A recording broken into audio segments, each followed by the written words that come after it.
Good morning everyone, welcome back to our channel dear লাইফস্টাইলে সবাইকে স্বাগত। তো কালকে ঝড় বৃষ্টির পর এই যে শান্তির ঘুমটা ঘুমালাম আর এখন ঘুম থেকে উঠলাম, কী যে ফ্রেশ লাগছে নিজেকে। আর বাইরের পরিস্থিতি তো এখনও ঠিক হয়নি, ঝড়টা নেই, বৃষ্টি হচ্ছে। আর আমাদের ডিউটিতে যেতে হবে আমাকে রিয়াকে দুজনকেই, কিন্তু অনেকটা ঘুমিয়ে পড়েছিলাম, তাই উঠে পড়লাম।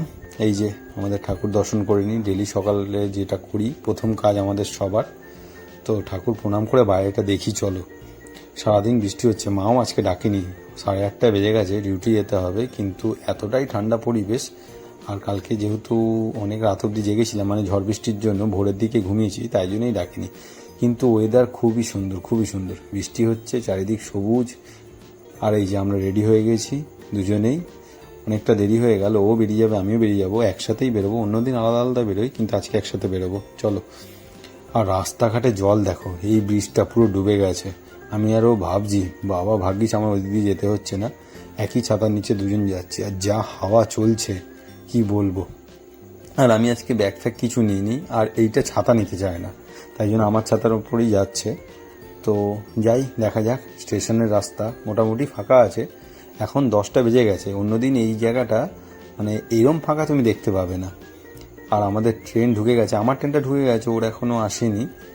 প্যান্ডেল প্ল্যাটফর্ম, এটা ওভারব্রিজ থেকে আমরা তুলেছি। চারিদিকে বৃষ্টি আর পুরো শান্ত পরিবেশ, খুব ভালো লাগছিল। আমরা দাঁড়িয়েছিলাম ব্রিজের উপরে, ঠান্ডা হাওয়া দিচ্ছিল। এই যে আই লাভ ব্যান্ডেল, কালকে তোমাদের দেখালাম রাত্রিবেলায়, এই দেখো দিনের বেলায়।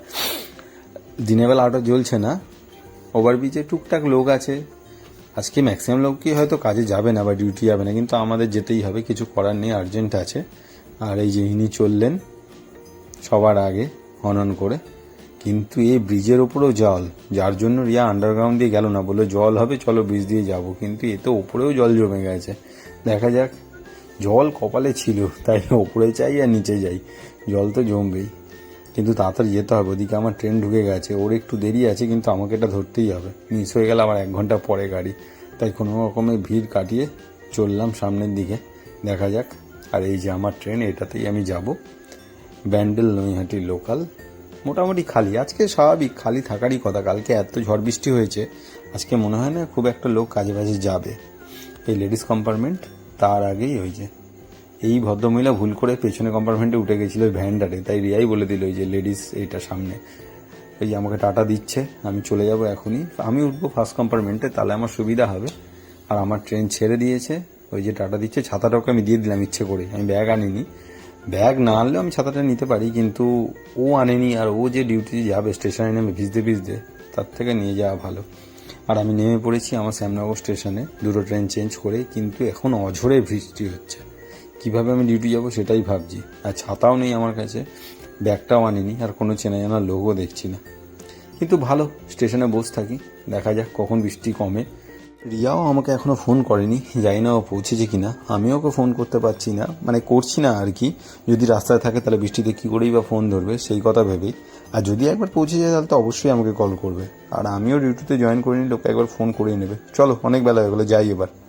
ফাইনালি ডিউটি সেরে রাত্রিরে বাড়ি ফিরলাম। দেখো ব্যান্ডেল স্টেশন পুরো শান্ত, এটা আমাদের টিকিট কাউন্টার, পুরো এলাকাটা মোটামুটি ফাঁকাই আছে। আর বৃষ্টি হয়েছে দেখেই মনে হচ্ছে, জল পড়ে আছে চারিদিকে।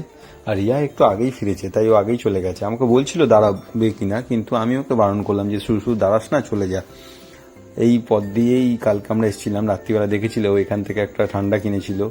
আর এই সেই সামনে চপের দোকান, যেখান থেকে কালকে রাতে আমরা কিনেছিলাম তেলে ভাজাগুলো। তো ব্যাস, ও থাকলে আমরা একসাথে এখান থেকে হয়তো কিছু খেতাম বা নিতাম। আজকে অবশ্য কিছু নিতাম না, যা ঠান্ডা পরিবেশ, আগে তাড়াতাড়ি বাড়ি যাই আগে, এটাই মন চাইতো। এই যে আই লাভ ব্যান্ডেল, দিনে 4-5 বার দেখি, অটো স্ট্যান্ড পুরো খালি। এখানে যা অন্যান্য দিন ভিড় থাকে, কিন্তু এখন সব কিছুই ফাঁকা, মানে যে যার বাড়ি চলে গেছে, আর অর্ধেক লোক তো কাজেই যায়নি। তো আমিও যাই, রিয়া থাকলে হয়তো একটু গল্প করতে করতে হাসতে হাসতে, যাই হোক ও যেরকম করে আর কি রাস্তাঘাটে। কিন্তু চলো বাড়ি যাই। এই যে ফাইনালি বাড়ি পৌঁছালাম, ঘরেই আছে মনে হয়, কারোর কোনো সারা শব্দ পাচ্ছি না। হ্যাঁ ঠিক, ওই দেখো কিছু না কিছু করছে ম্যালটা, বাড়ি ঢুকে তো ওর এই সমস্ত করা ছাড়া কোনো কাজ নেই, কুটুর কুটুর করা। চলো দেখি, মাকে দেখতে পাচ্ছি না, কি জানি কোথায়। মা তো এই সময় নিশ্চয়ই রান্নাবান্না করছে, রান্নাঘরেই হবে। হ্যাঁ, যা ভেবেছি তাই, ওই যে আর ইনি বাবু এখানে কি করছে ওই জানে, পরে দেখছি সেটা। আগে আমি যাই, জুতোটা খুলি। বাবা, সারাদিন এই জুতো পরে থেকে না পা একদম অবস্থা খারাপ হয়ে যায়। রান্নাঘরে মা তো রান্নায় ব্যস্ত। ও বাবা, যা সেন্ট, খিচুড়ি হচ্ছে, বর্ষাকালে পুরো অ্যাপ্রোপ্রিয়েট, আর থাকা যাবে না।